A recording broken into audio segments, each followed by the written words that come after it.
us in the holding area for race 2A in the BRSCC Mazda Championship. Ollie Atwood was leading the championship coming in to the racing this weekend, but problems in qualifying has put him down the grid for the first race, and he's really struggling to overtake here and come back through the field. Yeah, he's had quite a few issues during his qualifying, and he's slowly working his way back up, but he's got a lot of pace to take. And what's really interesting is when we looked at yesterday's racing, 3 teammates on the podium, and there was a little bit of discussion there in the interviews afterwards about whether there was some team orders involved and how they were going to play it over the rest of the races. Yeah, I'm quite excited to see this one, to be honest, see how it plays out, especially with Will stuck right in the middle of 2 teammates. I think he's got his work cut out for him.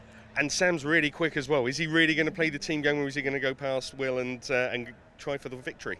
Oh, I don't know. I think it's all to play in this one. Thanks, Lindsay. Thanks, Lloyd, as well. This one's going to be a very interesting battle, it has to be said. We've got a very intense grid. Comber and Blackwell Chambers on the front, with Smith and Trott on the second row. Bessel and Burge, Greatrex and Langridge, and in the top 10 with them. Keep an eye on these guys in the middle. They'll be wanting to make a better overtaking move or two. Fisher and Foden. Then it is Adam Craig and Marcus Bailey, Clive Poles and the resurgent Oliver Allwood still wanting to make progress. Harry Dean and Teddy Clark are in the mix as well. Keep an eye on Simmons and Bateman. Obviously up from Group B, then Courtney Milnes, Chris Stapleton, Will Hayden and Adrian Burge wanting to make their impressions as well. This could be a very enticing battle, and they're all up for a scrap, so let's see how it goes. 5-second board goes up once again here at Cadwell Park. The Mini Nürburgring is going to resound to the tune of Mazda MX-5 Mark 1s. Here we go. Good start again from Comber. Blackwell Chambers is going to try and draw alongside round the outside, and if he can get a better start, he can sweep round. But Comber's going to hold that inside line. Can Smith do to Blackwell Chambers what Blackwell Chambers was unable to do earlier in the race and sweep his way by? They're going to try and get their way through that first couple of corners and up towards the Park Straight. Blackwell Chambers has been well and truly beaten to the punch by Sam Smith. So the 2 MCR cars are now first and second as the rest of the field knits their way through quite beautifully. The Paul Bateman, who won the B group, has now come up alongside Stuart Simmons there trying to fight his way through. That is Bessel trying to shake off the attentions of Brian Trott as they work their way through Park Corner. And Ollie Allwood is definitely getting on with it on this first lap. He put 2 wheels on the grass there trying to come around the outside, and that was a very close run thing. He very nearly ended up off the racetrack there as he battles away with the likes of Bailey and Craig. Really exciting tussle, and Langridge is going to go ugly early for Jason Greatrex on the inside of Mansfield. Can he hold it? Because Greatrex is going to try and be defensive on the outside. He's got 2 wheels on the grass. That's enough for Burge to come through. That looks like it's also enough for Foden to come through. Really exciting start to this race. Foden has got past Greatrex as well, so that's 3 places lost, all courtesy of John Langridge. No thank you, John. And that's Jason Greatrex very frustrated there to have lost 3 positions, which are going to be very hard indeed to get back. They come through Hall Bends once again, but John Langridge absolutely determined. I'm going to get through this time, and how about this? The MCR cars are now 1 and 2, Comber and Smith, with Blackwell Chambers in 3rd position. Now, that is exactly what the inside line did last time, although Blackwell Chambers only lost 1 position rather than 2 off the start. Bessel is in there in 4th place. This time he's in front of Brian Trott, and again, it's because he had that sweeping inside line through Coppice. Now Trott's going to have to get very much on terms with Bessel early on. Back end slides, he somehow catches the car before it spins, as Allwood's going to make a bid to get past Sebastian Fisher. I'm not sure whether he made that move or not, but I tell you what, Allwood looking much stronger in this race than he did even in race 1.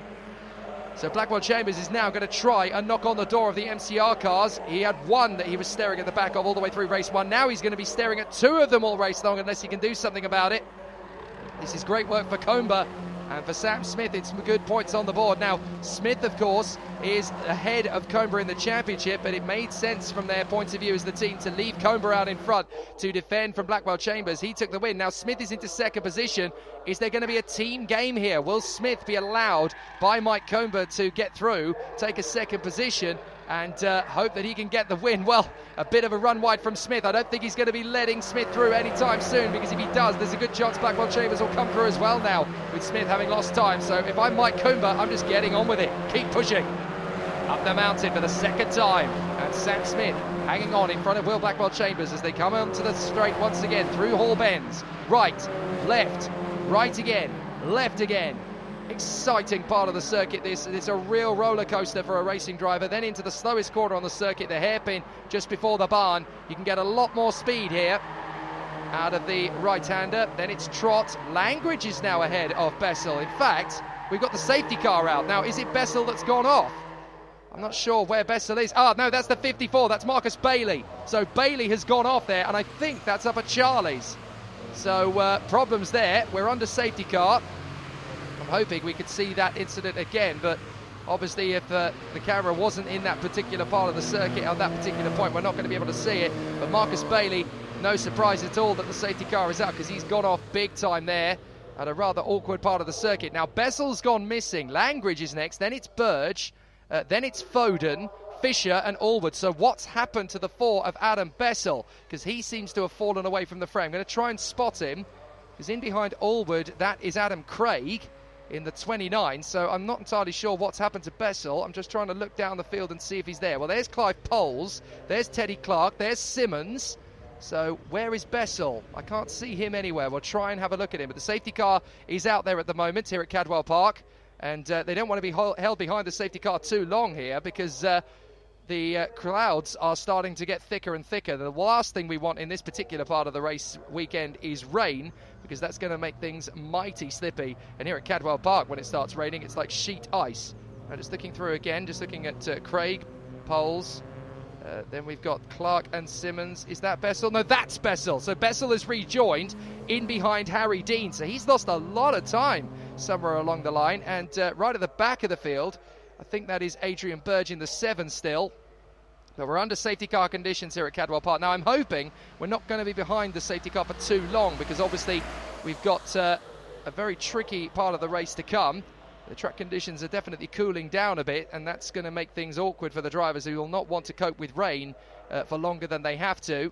But the safety car lights on as the drivers are in position. They're not weaving around too much. The thing is, there's a little bit of a propensity just to keep the rhythm down. A lot of the drivers will be trying to go over in their mind where there's a good opportunity to make an overtaking move, where they can start to build up the rhythm once we get started again. But we're under safety car conditions here. It's going to be an interesting battle when we restart. Brian Trott in 4th position in front of John Langridge. It must be really awkward trying to get the cars over the mountain when it's so steep.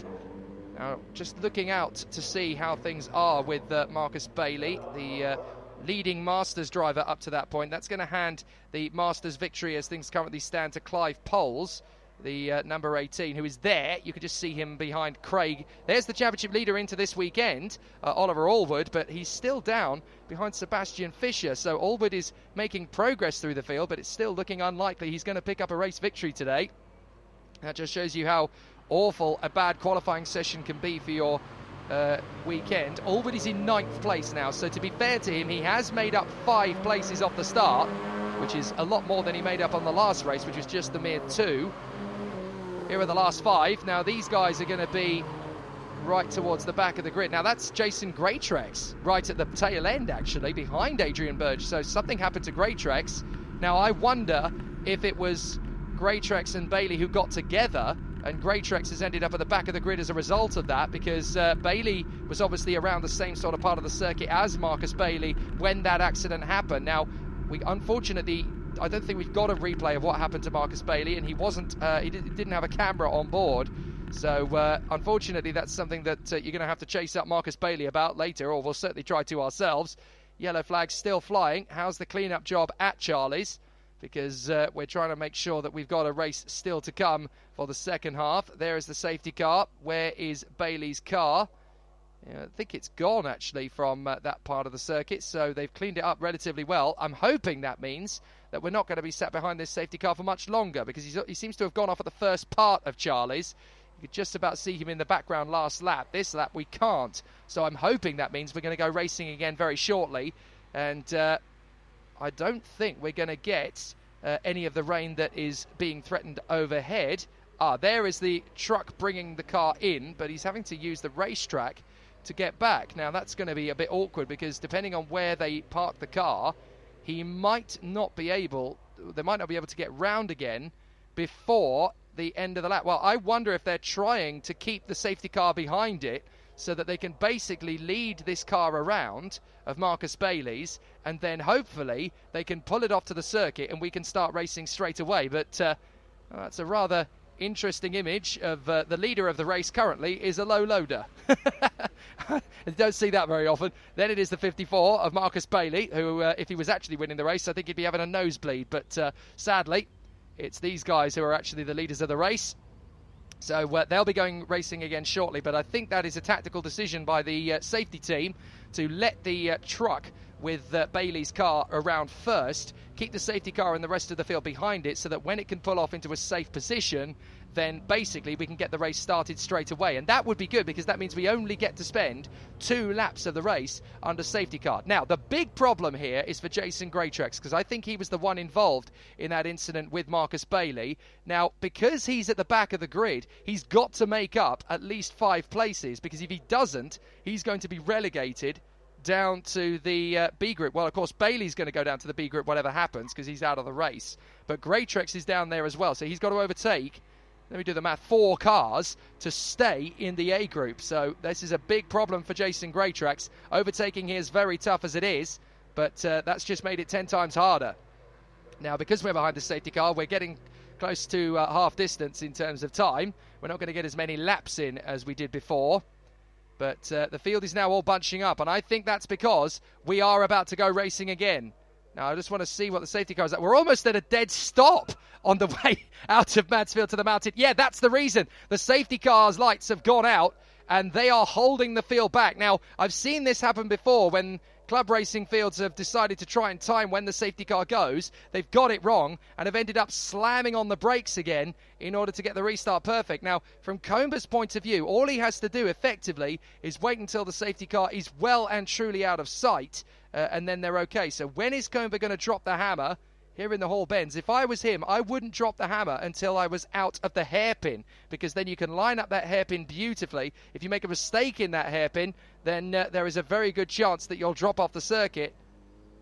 So Comber is going to leave it till the last possible minute to go racing. Let's see when he goes. I'm expecting him to drop the hammer out of the hairpin. I think he has gone for it. Yes, he has dropped the hammer. So here we go. Comber out of the final hairpin and has gone straight forward through Barn. I expected that was where he was going to go. To be fair, at Cadwell, that is the place that makes the most sense in terms of your racing rhythm. Now, go on, Jason. You've got to make up 4 places from the back of the grid. Green flag. And here we go. Back into the second half of the race. We're on board with Steve Foden, chasing down Charlie Burge. Into turn 1. Up and over the curbs. Good rhythm. Good run. Can he keep this together? Up and over the crest. He needs to keep this fairly fluid. But out in front, it is Comber from Sam Smith and Will Blackwell-Chambers. Now, Blackwell-Chambers in 3rd position. Brian Trott has gone with them. Now, that's important because the top 4 are now going to be jostling away for the lead of the race at the start of things. Now, Brian Trott may want to try and go for that overtaking move, because I'm actually incorrect by suggesting that Clive Poles would take the lead of the Masters. I apologise, because it's Brian Trott who takes the lead of the Masters. He was already in the lead of the Masters. Charlie Burge in front of Steve Foden. They come down towards the gooseneck. Right, left, over the curbs, down the drop again.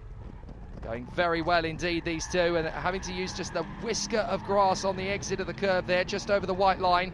It's risky, not just because it's arguable that it's track limits, but also because it's a great way to unsettle the car when you're flat on the throttle. Comber, Smith, Blackwell-Chambers, Trott and Langridge. Their top 5 have got well clear. I have to say, full credit to John Langridge in this race, because he started in 8th place and has made his way up to P5, and he's right on the back of this lead group. Meanwhile, Adam Bessel looks like he's having to fend off, no, sorry, that's Foden, isn't it? Having to fend off the man behind him, who I think now, is that Charlie Burge? Has Foden got past Burge? Well, Blackwell-Chambers drops it on the way out of the hairpin. So very interesting battle there, as Brian Trott and John Langridge are now on the back of the leading 3. We're on board with John Langridge in the Engine Room Website's car. Down the straight and under the bridge once again here at Cadwell Park as they fly through Coppice. Now watch the difference in these cars as they come through. Langridge just gets so much speed on Trott through that first corner, and again through Charlie's he's able to make up a lot of ground, and that's basically because Trott is at the mercy of Blackwell-Chambers through that first apex, and there's not a lot of space. But I think he's gone wide actually there, Trott, and here's an opportunity now for Langridge to get up into P4, and I'm fairly sure John Langridge knows it. Now, where is Trott going to send him? Trott's going to park himself on the inside line. Language is going to go to the left, but he's not able to get through because Trott defends beautifully. Really great racing here at Cadwell Park. It's a bit of a knife edge in these cars, but overtaking is a premium and it's very tricky. So drivers are having to be a little bit creative in making those overtaking moves stick. Now here's Comber. Sam Smith, his teammate, right behind him. So it looks like it could be a team 1-2 this time. But Will Blackwell Chambers in third position, trying to get the better of them. But this is absolutely perfect from the team's point of view. They must be grinning from ear to ear, whilst also crossing fingers, legs, hands, arms, toes, you name it. They are working so hard to get these guys absolutely perfect up at the front, and they're doing them proud. So up and over the crest, that is Steve Foden, very nearly going off the road there in front of Burge. Allwood now up to 8th, ahead of Fisher and Adam Craig. Then it is Poles. That's Stuart Simmons, I think, having worked his way forward. So some good driving there. Teddy Clark, then the 42. In there behind is Paul Bateman, the winner of the B Group first race. Then it's Harry Dean, and then Adam Bessel, who's in real danger of slipping down to the B Group for the third and final race of the weekend. So he's got to be very careful about how he goes about this. I wonder if he was involved with Marcus Bailey and Jason Greatrex in that move. We don't know, unfortunately. Language still right up behind the man in 4th place.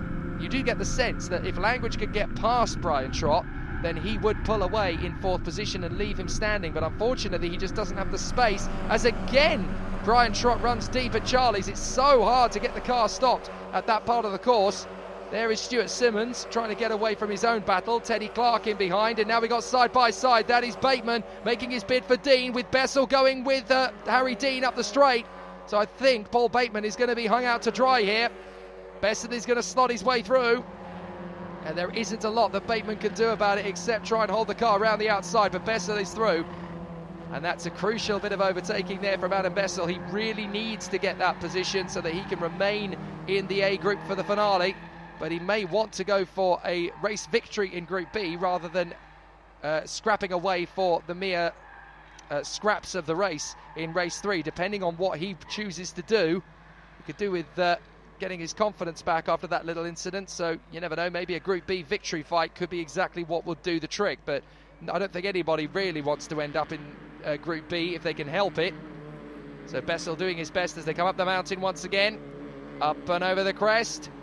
Beautiful racing from these guys, but they're starting to separate out just a little bit. That's Teddy Clark in the middle of the middle of the train as he tries to charge after Stuart Simmons in the Club 100 car, who I have to say was lucky not to be one of the drivers knocked down to the B Group and is now in the mix. Last lap. Can John Langridge move up into 4th position? Now, again, if I'm John Langridge, 5th position might not be a bad place to start the final race from, because he'll be on that inside line and might be able to get the jump on Brian Trott through coppice of the third and final race of the weekend. But for the MCR cars, this is heaven. Comber and Smith, 1st and 2nd. Blackwell Chambers in 3rd from Brian Trott and the very popular John Langridge fighting his way through. The Nightmare of Snetterton is a long-distance memory, isn't it? Up towards Park, in through the right-hander. And now Will Blackwell Chambers is struggling to get the victory. The reigning champion does not have what it takes at the moment to get through past these guys. And that is basically because of space. He may have the speed, but he doesn't have the room to manoeuvre. Absolutely brilliant. Down the straight, into Mansfield. Comber looking for 2 wins out of 2, and that would really be a superb effort from Mike Comber. He was elated with the first race victory. If he can make it 2, well, that's definitely going to keep him smiling. Here they come again. Sam Smith in 2nd place still in front of Blackwell Chambers. Can Blackwell Chambers do what Smith couldn't in race 1 and find a way by? Up the mountain, Blackwell Chambers is trying to get alongside. Smith moves across the cover. Don't even think about it, Will. This is my 2nd place. We're going to be 1-2. You're going to have to try something pretty special to get by now. Through Hall Bends, can he throw it to the inside? No, he's not that stupid. He's not going to dive for the inside when there's not enough room. So it's going to be a 1-2 for the team. Mike Comber and Sam Smith have cleaned up with Will Blackwell Chambers in pursuit. Brilliant stuff, and a fantastic victory for Mike Comber, as John Langridge has not quite been able to get past Brian Trott, but a victory for Comber again. Langridge is pretty happy with 5th position as they come across the line in there behind Brian Trott. Look at that, he punches his fist. That felt good. It's a 1-2 for the team then for Mike Comer and Sam Smith. Will Blackwell Chambers in 3rd position. Brian Trott and John Langridge in the top 5. Stephen Foden and Charlie Burge. Then Ollie Allwood, who's made his way up to 8th place now from Fisher and Craig. Poles and Simmons, Teddy Clark and Harry Dean, then Bessel down in 15th and Jason Greatrex and Paul Bateman. The 5 that go down are Adrian Burge, Chris Stapleton and the retirees, Courtney Milnes, Will Hayden and of course Marcus Bailey, who brought out that safety car. Again, another congratulations for you, Mike. I mean, is there something to it or is it just a lucky track? I do like this track, yeah, a lot. So yeah, it could be the track, but I've been there. At Brands, I was sort of just in the top 10, and then Snetterton was a good round for me. I was near the podium, managed to get a lucky podium in the second race after a mistake by Brian Trott. So, yeah, it's been coming. So I'm happy it's this weekend. I do like this track. So, is there anything that you need to do, or do you feel confident in your car setup for going into race 3?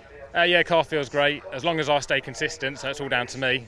Should be able to repeat it, but Sam and Will are just as fast as me. So in this kind of racing, it could be anyone's really. I think the top 3, like with me, Sam and Will, are performing sort of like really well this weekend. So yeah, as long as we sort of keep it tidy, then yeah, it should be one of us 3 hopefully.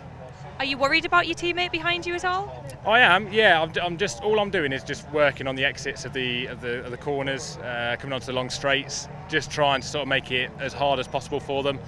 Seems to be doing that in the first and second race, but you know, I might sort of think it's too easy and make a mistake in the third one. So you never know. It might be all good until the third race and all go wrong, but hopefully it won't. Well, I don't know about you, but I'm really excited to see the next race. So congratulations, we'll see you then. Cheers, thank you. Sam, you had 3rd yesterday, 2nd now. What have you got to do to get the top step in race 3? Beat one of my teammates again if I can. I got the top step here last year in one of the races, luckily, so I'll try and do it on merit this year. But he's not easy to beat. He's so quick out of all the right corners, so I can get onto the back of him through the fast corners, but the slow corners he just seems absolutely mega through them. So yeah, I just need to improve my game a little bit for the next one, maybe make a few changes to the car, and if I can stick with him out the last corner and through off the last hairpin, then should be able to make a move on him into turn 1 hopefully. That's where he's weakest, so we'll see. I'll do what I can. Either that or it's going to be a quick getaway from the start. Yeah, exactly. So hopefully it's a 20-minute race. If we can, all 3 of us, get the gap to the other teams, then we can fight it out amongst ourselves at the end. That's the plan. So it's a guaranteed podium with a bit of luck then. Well, we look forward to seeing that. Congratulations on your 2nd place. Brilliant. Thank you very much. Will, a huge congratulations to you. That seemed like a really tough battle out there. No, really good race. Happy MCR got a 1-2-3, but I felt maybe 2nd was on the cards, but the safety car kind of shortened the race somewhat. So see if we can go 1 or 2 better in the next race and see what it brings. Brilliant. So have you got any plans on how to do that? First 5 laps, be nice and polite, do what we do as we do every race and pull a massive gap and then fight really hard till all the way to the end. So you're just waiting for an open door, like waiting in the wings? Yeah, basically, you know, if you sit behind them long enough, they get a false sense of security and then you can pounce on it later on. So that's the plan. Brilliant. Well, we'll look forward to it. Congratulations. Cheers.